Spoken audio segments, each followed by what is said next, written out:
Hello, Finn. How are you? Very good. Thank you for the invitation, Daniel. So people don't know you, so quickly introduce yourself, and then we go right into the topic. All right, I'm Finn. I also have a YouTube channel, Einfach Bitcoin, but I'm here as a representative of Firefish. I'm mostly responsible for the, let's say, expansion, global expansion, or partnerships, business development. I don't really know. There are many words to describe. And that's what I do. I think we're talking about Firefish now, right? So Right. should I introduce it or? The topic today is Firefish, and we want to give just a quick introduction to what Firefish is. So shoot, what is Firefish? Yeah, sure. Firefish is an open peer-to-peer marketplace for Bitcoin-backed loans. That means on the one side, we have Bitcoiners who don't want to sell their Bitcoin.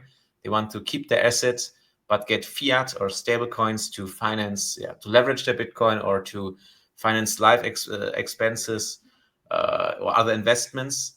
And they don't want to sell their Bitcoin because this would also, you would lose your upside potential. And on the other side, you would also need to pay taxes most times. And on the other side, we have classical fiat investors who have fiat money on their side and they want to invest their money in over-collateralized loans. So like a loan that is always, basically already repaid, you can say, and they can earn, quite good interest rates per year, like up to 10%, 11%, 13%. And we connect these, Farfish connects these both parties over a marketplace where the borrowers, the Bitcoiners can create a loan request and the investors can invest in this loan request and earn interest rate on their fiat holdings. And we are just as Farfish are only a marketplace. We don't invest, we don't give out any loans, we don't hold any Bitcoin. It's non-custodial. And that's basically very roughly what Firefish is. Okay, thank you for this quick explanation. And from the side of an investor, how can it be that there are so high interest rates? Because the interest rate is around 10%, and the risk is really low, as I understand it, because the value of the credit is always over collateralized. So how is the why is the interest rate so high? What is your explanation for that? Yeah, I think the quick explanation is that Firefish is only there for roughly over a year. We started our public release in April 2024, and this means we are right now it's an open marketplace, and there was never an open marketplace for Bitcoin-backed loans before like this. So we're now basically finding the right interest rate. Like you can see that the interest rates are right now declining because there's more and more demands. But we just need to start somewhere, and it's still like it's not enough volume for it to settle to a, I don't know, lower percentage, let's say. So I think it will over time it will come down to the or nearing the actual interest rate for treasuries. But right now we're not there yet. But we can see we're lowering, the interest rates are lowering, and I think it's just because we are quite new yet, and the price discovery is still in action. So that's how it. That's quite an interesting take. And you said you are quite new. How many loans did you like successfully administered on your platform? Do you have like the rough numbers? We now proceeded over. Give me a second. Can I Yeah, look no it up right problem. now? I don't You have the can look it numbers right up. now. Yes. Yeah.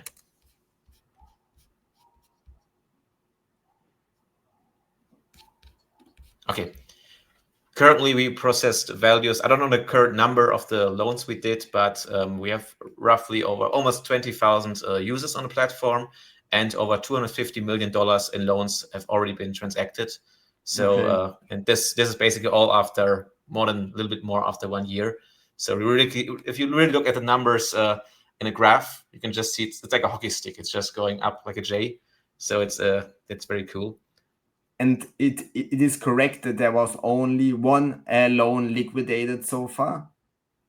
Actually, we never had a liquidation. Like a price, there are two kinds of liquidations, because the investor, like when you take out the loan, like it start from the beginning, as a borrower, you will need to, if you want to take out the loan, let's say 10,000 euro, already including interest rates, that's 10,000 euro, you would need to pay or put Bitcoin as collateral in the value of at least 20,000 euros, so at least a double amount of Bitcoin.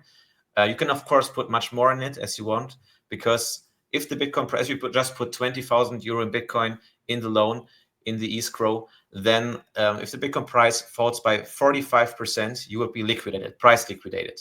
You can, of course, like I said, could put more Bitcoin in the escrow, or later on, you can put more Bitcoin, over collateralize your loan even more if the price keeps falling, for example.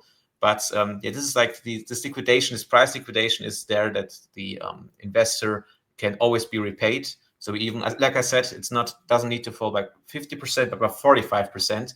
So there's even like a 5% buffer, liquidation buffer, that the investor definitely gets all its money back, including interest rate, and even this 5% buffer if any price action during liquidation happens. So this is like the price liquidation. And on the other side, we have the defaults, and there were like, I don't know, 3 or 4 or 5 defaults already. That means that people at the end of the loan don't repay. So it's all bullet loans. That means that there's no monthly payments. You just repay your loan at the end of the loan in one lump sum.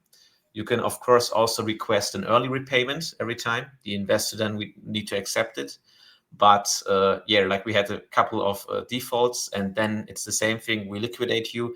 You get a 5% penalty for the default, and the investor gets the money. And then the rest of the Bitcoin, the borrower gets back. Yeah, without he gets a fee of 5%, of course, a liquidation fee. But that's a default. And we had like 3, 4, 5 of them already, but no liquidation, no price liquidation. Okay.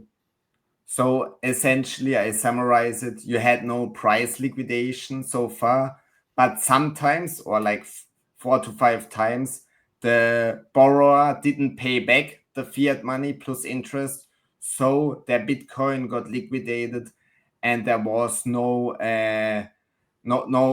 like loss on the side of the investor. Yeah, exactly. There was never a loss on the investor side.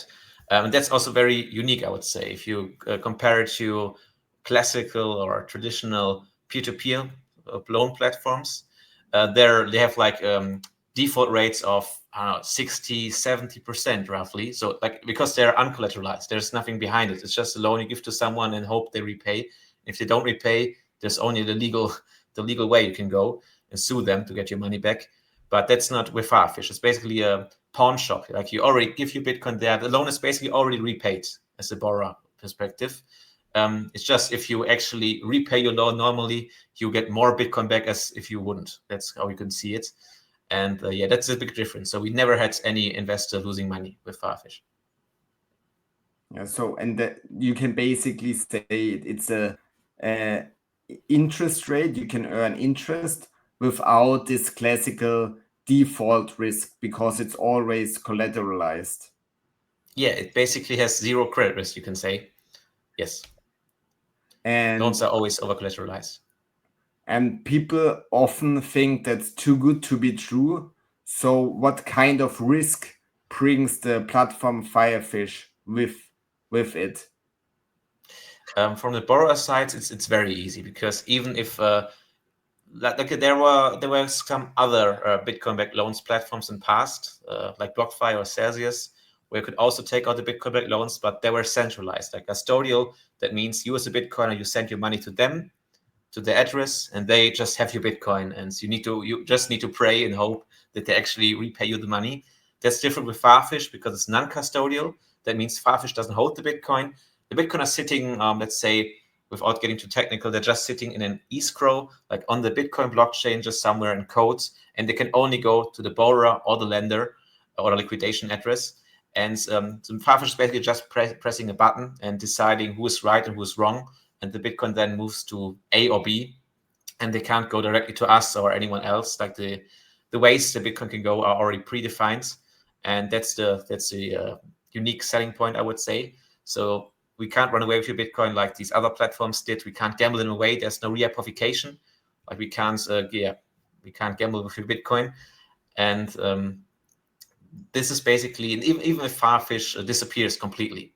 In this case, Firefish couldn't press the button, so the Bitcoin couldn't go to left or right anymore. But in this case, we have a recovery transaction, for the borrower. So the borrower can broadcast a recurring transaction and get his Bitcoin back 1 month after the loan would expire. And so, yeah, he still gets his Bitcoin back, but he's still required to repay the loan to the investor, because investor and borrower are signing both a contract to each other. So if Firefish should fully disappear from one day to another, the borrower still can get his Bitcoin back. And if the borrower doesn't repay his loan, the investor can still sue him and get his money back. And from the investor side, the biggest risk is, that Firefish disappears and the borrower doesn't repay, so you need to sue him. That's basically the biggest risk for Firefish. And there's always a risk. There's no risk free, but I think this is a very risk minimized way to do Bitcoin backed loans. And it's just more like a theoretical scenario, because keeping this infrastructure alive is very cost efficient. So we can just have 1-2 employees just closing the deals, so no one needs to sue anyone. If Firefish should go bankrupt, we also already can see it months ahead. If you go bankrupt, we could also inform other people and say, all the users, and say, hey, you can close your loans early or something. So this is just a theoretical perspective, and I really think this is there's not a real big threat to investors or borrowers. Okay, perfect. So I summarize your words. So the interesting part of Firefish is that you, as borrower of money, you put your Bitcoin not directly in the custodian or Firefish. You put it into escrow and this escrow has only two directions out. Either the money, the Bitcoin, goes to the lender, or it goes to the borrower. And Firefish is like the lawyer or the decision maker and decides in which direction it goes, and they cannot steal the money. And even if Firefish disappears, the money will go back to the borrower. And in this unlikely case, the lender has to go through the legal way to get the fiat money back. And yes. Is that correctly summarized? Yes. Okay, then I say thank you for this quick introduction to Firefish. It was really interesting. I think we explained the main chances or the main opportunities for investors. It's the high interest rate with a short duration credit or investment. And for the borrower, it's nice not to sell your Bitcoins, but just get money to cover eventually some bills which you have to pay. And we also covered the risks associated with it. I think that was a good summary for the beginning.